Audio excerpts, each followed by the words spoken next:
முல்லை பெரியாறில் தமிழகத்திற்கு நீர் திறக்கும் போது தடை செய்யப்பட்ட புலிகள் காப்பக பகுதியில் ட்ரோன் பறக்க விடப்பட்டு ரீல்ஸ் எடுத்ததாக பெரியகுளம் தவிக எம்எல்ஏ மீது கேரள போலீசார் மற்றும் வனத்துறை வழக்கு பதிவு செய்துள்ளனர். இதுகுறித்த கூடுதல் விவரங்களோடு செய்தியாளர் சிவா இணைப்பில் உள்ளார்.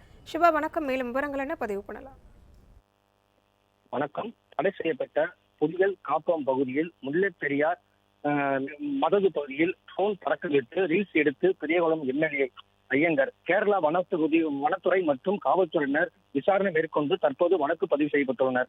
தேனி மாவட்டம் அருகே உள்ள கேரளா மாநிலம் இடுக்கி மாவட்டம் குமுளி தேக்கடி முல்லை பெரியார் அணையில் இருந்து தமிழகத்துக்கு தண்ணீர் திறக்கும் மதகு பகுதி அமைந்துள்ளது. கடந்த 8ஆம் தேதி தமிழக சார்பில் தண்ணீர் திறக்குவதற்காக கம்பம் எம்எல்ஏ மிஸ்ரா மற்றும் தேனி MP தங்க தமிழ்ச்செல்வன், ஆண்டிபட்டி எம்எல்ஏ மகாராஜன், பெரியகுளம் எம்எல்ஏ சபரி ஐயங்கார் மற்றும் மாவட்ட ஆட்சியாளர் மற்றும் நீர்வளத்துறையின் அதிகாரிகள் கலந்து கொண்டு தண்ணீர் திறந்து விட்டனர். அப்போது பெரியகுளம் எம்எல்ஏ சபரி ஐயங்கார் பெரியார் புலிகள் காப்பகம் பகுதியில் தமிழக கேரளா மக்களின் இயற்கை சர்ச்சை ஏற்படுத்தும் வகையில் முல்லை பெரியார் பகுதியில் ட்ரோன் மற்றும் வீடியோ எடுக்க வனத்துறை மற்றும் காவல்துறை தடை விதித்துள்ளனர். இந்த நிலையில் தடையை மீறி அப்பகுதியில் ட்ரோன் மற்றும் பறக்கவிட்டு ரீல்ஸ் எடுத்து இன்ஸ்டாகிராமில் பதிவிட்ட பெரியகுளம் எம்எல்ஏ மீது கேரளா வனத்துறை மற்றும் காவல்துறையினர் வழக்கு பதிவு செய்து விசாரணை மேற்கொண்டு வருகின்றனர்.